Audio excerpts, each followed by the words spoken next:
Tapi kalau saya jujur mengatakan, saya dibiayai. Lembaga saya ini bukan lembaga sosial gitu.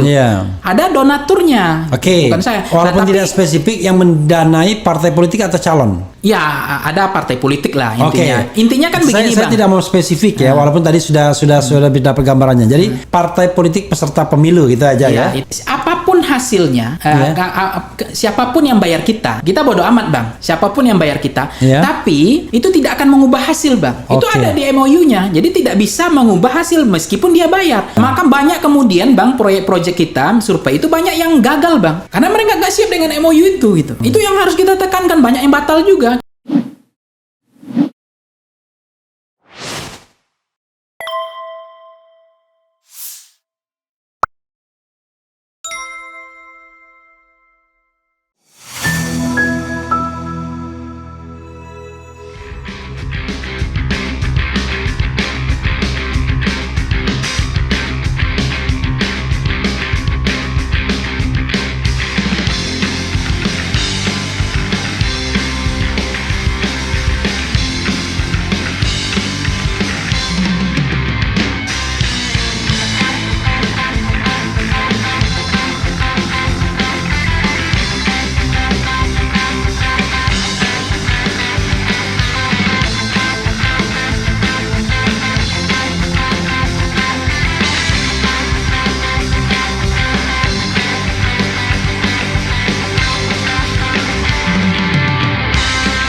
Coba Anda jawab apa yang menjadi, pertama mereka nggak percaya survei, yang kedua mereka menggugat soal pendanaan survei. Iya, memang kita kan sebagai orang yang melihat bicara tentang data ya, Bang ya. Tentu ada dua kondisi membuat survei itu orang level confident atau tidak ya, soal sampling error dan non sampling errornya. Nah, sepanjang kita menjaga metodologinya, saya bilang tadi kan kita DPT 2024 yang terbaru, kemudian unit sampling primerinya adalah TPS. TPS itu dibagi lagi, kemudian sampling frame-nya kita kontrol dari pusat.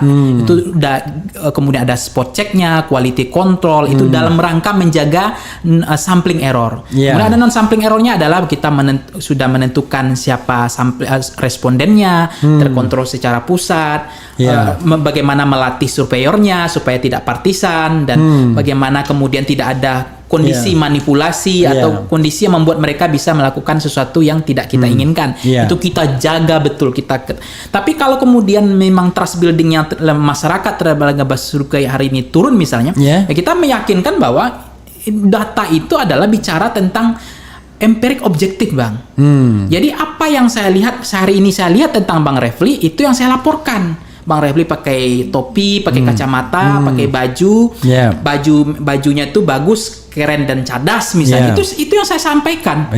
Nah, kemudian tentu ada yang percaya, ada yang tidak percaya terhadap hasil itu yang saya sampaikan. Nah, dalam konteks ini lembaga survei itu Polster tidak bicara tentang intersubjektif, Bang. Apa yang dilihat bukan itu yang dilaporkan. Makanya saya katakan dari mana pendanaannya. Saya jujur, kalau lembaga lain silahkan saja mengatakan dari iuran sendiri, dari anggaran cadangan keren perusahaan. Sekali dia punya cadangan. Itu silahkan saja, saya nggak mempermasalahkan itu kan. Tapi kalau saya jujur mengatakan saya dibiayai karena ini bukan lembaga saya ini bukan lembaga sosial gitu. Ada donaturnya. Bukan saya. Walaupun tidak spesifik yang mendanai partai politik atau calon. Ya, ada partai politik lah intinya. Intinya kan begini, Bang. Saya tidak mau spesifik ya, walaupun tadi sudah dapat gambarannya. Jadi partai politik peserta pemilu gitu aja ya. Itu. Nah, artinya Bang dari itu saya mau lanjutkan gitu. Apapun hasilnya, siapapun yang bayar kita Ya. Kita bodo amat bang, siapapun yang bayar kita. Ya. Tapi itu tidak akan mengubah hasil bang. Itu Oke. ada di MOU-nya, jadi tidak bisa mengubah hasil meskipun dia bayar. Ya. Maka banyak kemudian bang proyek-proyek kita survei itu banyak yang gagal bang. Karena mereka nggak siap dengan MOU itu gitu. Itu yang harus kita tekankan, banyak yang batal juga. Kenapa? Memang tidak semua surveyor menggunakan MOU itu ya? Nggak tahu saya, tapi soalnya ada juga yang campaign saya manager kan mereka. nggak ngurus lembaga orang bang. Oh, iya, saya hanya ngurus lembaga saya, Iya, tapi iya. saya menjaga. Itulah cara kita menjaga data kita. Oke, jadi kalau datanya A ya disampaikan Ya, sampai A. Oke. Dan mereka nggak bisa gugat lagi. Oke. Nggak bisa ngapa-ngapain karena memang sudah ada pasalnya gitu bahwa Iya. apa yang kita lihat itu yang kita laporkan. Jadi siapapun yang bayar kita bang, tapi itu tidak akan mengubah hasil bang. Oke. Jadi kalau kita lihat ya, sobat era sekalian, memang data itu belum berpihak pada Anies Baswedan ya. Anies masih nomor 3. Nomor 1 masih Prabowo ya. Prabowo berapa persen di data Bro Kemarin kalau nggak Pangi? salah 33 kalau nggak salah. Ganjar? 30 kalau nggak salah. Lupa. Oke. Jangan kalau nggak salah Anda Dua-dua. Jadi di sini intip aja. Bisa dilihat ya kalau elektabilitas ya presidennya. Ya, itu aja, cuman itu aja. Nanti kita bahas lain-lainnya. Itu karena Ya jadi kalau misalnya dari dari elektabilitas tertutup kita ya bang ya. ya, Kalau tertutup kita itu per 2 Agustus kemarin itu Ya, 2 Agustus dari 9 nama yang diajukan. jangan. 2-3 nama aja, yang 3 nama aja, biar nggak pusing. Ya itu Prabowo 33,6. Oke. Kemudian Ganjar 28. Ya. Kemudian Anies 22,4%. Oke. Kalau margin of errornya 2,83 ya, Iya. berarti kan toleransinya 5,66 dong. Level confidence 95, tapi kalau toleransinya kan kalau di angka 2 margin of error ya 2 kali margin of error bang. Iya, selisihnya. Iya, artinya 5,66 kan. Jadi toleransi 5, tapi tingkat kepercayaan cuma 95%. Iya, data ini bang berbeda dengan survei kita November. Iya. Karena bang juga pernah lihat kan November. Iya. Itu November itu Anies leading bang. Nomor 1. Nomor 1. Oke. Nomor 2 adalah Ganjar. Nomor 3 Prabowo. Oke. Nah, itu November. Iya. Nah, sekarang per Agustus kemarin 2 Agustus terakhir versi open data kita. Iya. Itu posisi bergeser lagi. Nah, itulah faktanya. Itulah fluktuasi dialektika. Kalau Foxpol ya melihat trennya begini, ya kenapa terjadi fluktuasi begitu ya, perubahan signifikan gitu. Nah, itulah faktor-faktor tadi kan banyak, Bang. Contoh kemenangan Pak Prabowo ini dipengaruhi 3 faktor menurut saya sejauh ini ya. Kalau pendekatan saya skema kualitatif. Pertama, partai pengusung beliau bertambah. Automatically tentu partai-partai pemilih partai itu akan mendukung pilihan calon presidennya, Bang. Nah, itu akan menambah kan, pemilih partai akan memilih calon presidennya. Nah, hari ini bergabung ada PAN, ada Golkar. Nah, sebelumnya PKB juga, karena hasil potret survei ini masih dianggap data ini diambil ketika PKB masih gabung. Nah, ada Jawa Timur PKB kuat. Dan NU-nya juga kuat di situ kan. Nah, tentu itu akan berkorelasi linear terhadap peningkatan elektabilitasnya Pak Prabowo. Yang kedua adalah Pak Prabowo masih Menhan, masih pejabat, masih sering gunting pita, masih kelihatan acara-acara, di acara-acara dipepet terus sama Pak Jokowi kan, dan itu diajak terus, bukan dipepet, diajak terus. Dan buktinya memang endorse-nya Pak Jokowi hari ini, Bang, itu sudah mulai signifikan ke Pak Prabowo, bukan ke Ganjar. Walaupun selisih masih di rentang jadi maksudnya penduduk itu atau voters itu, warga negara itu masih melihat orang yang aktif, pejabat-pejabat yang gunting pita. Jadi yang substantif seremonial, gunting pita kan abang lihat tuh Sungai Ciliwung ada Pak Prabowo, ada Pak Jokowi, ada tol ada Pak Prabowo, ada Jokowi, ke Pindad ada Pak Prabowo, ada Pak Jokowi. Nah, kemudian ke daerah-daerah juga begitu, ada Pak Prabowo, ada Pak Jokowi. Dan ternyata itu. Dan wartawannya bisa pakai wartawan istana kan, kira-kira begitu kan? Iya kan. Jadi kan dia deployment wartawannya juga exposure-nya tinggi. Dan masuknya biasanya ke televisi kan. Betul. Sementara kalau yang Anies kan di TV gak ada ya, kecuali Metro mungkin. Metro. Nah, cuma memang Pak Anies setelah kehilangan panggung ini, Bang, relatif memang kan elektabilitas beliau juga ada menyimpan masalah. Karena memang potensi beliau, orang kan melihat dianggap kerja itu kan gunting pita, Bang. Prestasi. Nah, Pak Anies hari ini kan hanya per hari ini hanya bisa ngomong kan. Menjawab pertanyaan media, ikut podcast seperti ini kan Iya, gitu aja. iya. Tapi bagi masyarakat jangan-jangan itu dianggap tidak kerja gitu loh Bang. Oke. Nah ini maka Pak Prabowo Dan jangan-jangan ada masyarakat yang nggak ngerti kalau dia bukan lagi gubernur, jangan-jangan. Dan satu lagi Bang, apropos ratingnya Pak Anies itu mungkin belum terlalu maksimal, mungkin masih banyak masyarakat kita yang in zoom outnya belum paham apa yang dikerjakan Pak Anies. Oke. Itu yang harus disosialisasikan lagi, disampaikan lagi semua kinerja prestasi Pak yakin Anies. itu penting. Contoh misalnya dalam kasus Ganjar misalnya, kan kita nggak ngerti in zoom sama zoom in zoom outnya, kerjanya apa gitu, achievementnya apa, prestasinya apa. Karena gubernur kan agak susah menunjukkan achievement. Kalau kita begini, kalau DKI itu mudah menunjukkan achievement karena dia kan daerah istimewa. Ya pusatnya lah. Kontrol langsung, ya kan, gubernur yang langsung menentukan. Tapi kalau gubernur daerah lain kan nggak langsung ya, dia hanya sebatas main-main di pusat kota aja, di kabupaten kota sudah wilayah lain. Cuma kan? data kita menunjukkan pada bulan November itu kecenderungan orang milih Anies itu karena prestasi Bang, karena kinerja. Iya, maksud saya kenapa Ganjar misalnya tinggi, padahal kita bingung kan achievementnya apa gitu loh. Kalau kita bicara achievement, Jawa Tengah kasusnya ya unik Bang. Ya. Selain kan dulu waktu Ganjar maju periode pertama gubernur kan saya survei. Ya. Itu kan masih 2%, 3%. Ya. Tiba-tiba jadi gubernur kan. Ya.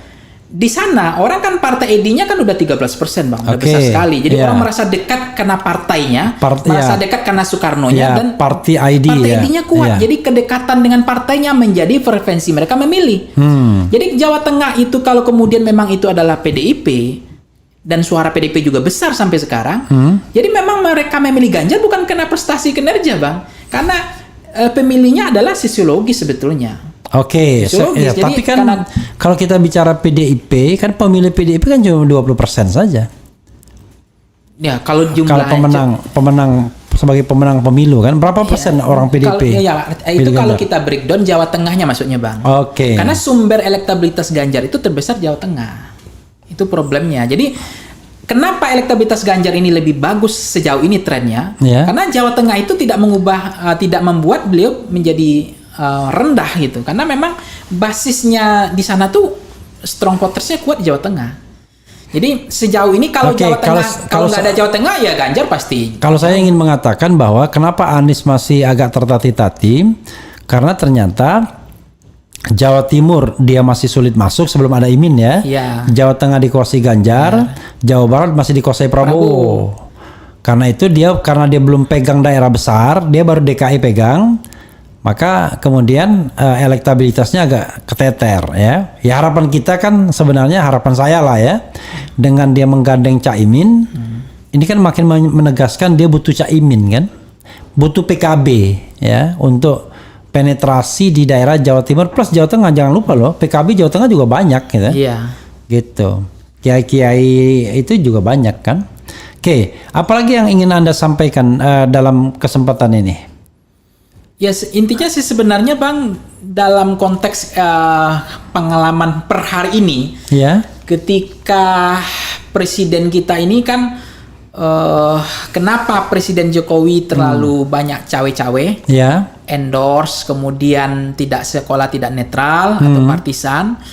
Memang mungkin menurut dugaan saya kalau pendekatan kualitatif itu dilakukan karena memang Pak Jokowi tidak merasa nyaman gitu setelah tidak berkuasa. Nah itu membuat beliau ingin punya saham terhadap presiden selanjutnya. Kalau dia tidak punya saham kan dia belajar dari pengalaman Pak SBY yang tidak punya saham terhadap kemenangan presiden yang terpilih. Sehingga jadi bulan-bulanan, prestasi dan kinerja yang agak dianggap. Bahkan kadang-kadang dalam to some extent dalam momen tertentu diejek gitu ya. Bahkan ada proyek-proyek mangkrak ketika Demokrat agak kritis langsung ke Hambalang kan begitu. Nah ini hal-hal yang begini mungkin Pak Jokowi nggak siap juga. Jadi menurut saya itu yang membuat hari ini kenapa politisasi hukum itu kental banget Bang. Bagaimana kejaksaan memanggil Airlangga gitu kan. Bagaimana kemudian hari ini Caimin dipanggil KPK. Walaupun tidak ada hubungannya, tapi kan kita paham Bang, Polri itu di bawah presiden, kejaksaan di bawah presiden, KPK di bawah presiden. Yang bisa menghentikan politisasi hukum sebenarnya kan presiden bisa saja, tapi presiden memang tidak ikut campur cawe-cawe dalam proses hukum. Tapi kalau ini dibiarkan terus, memang ada problem hari ini adalah persepsi masyarakat per hari ini, politisasi hukum terhadap menjegal atau jegal-menjegal atau untuk melahirkan poros-poros baru atau untuk melahirkan dua calon presiden itu masyarakat memahami itu betul ada.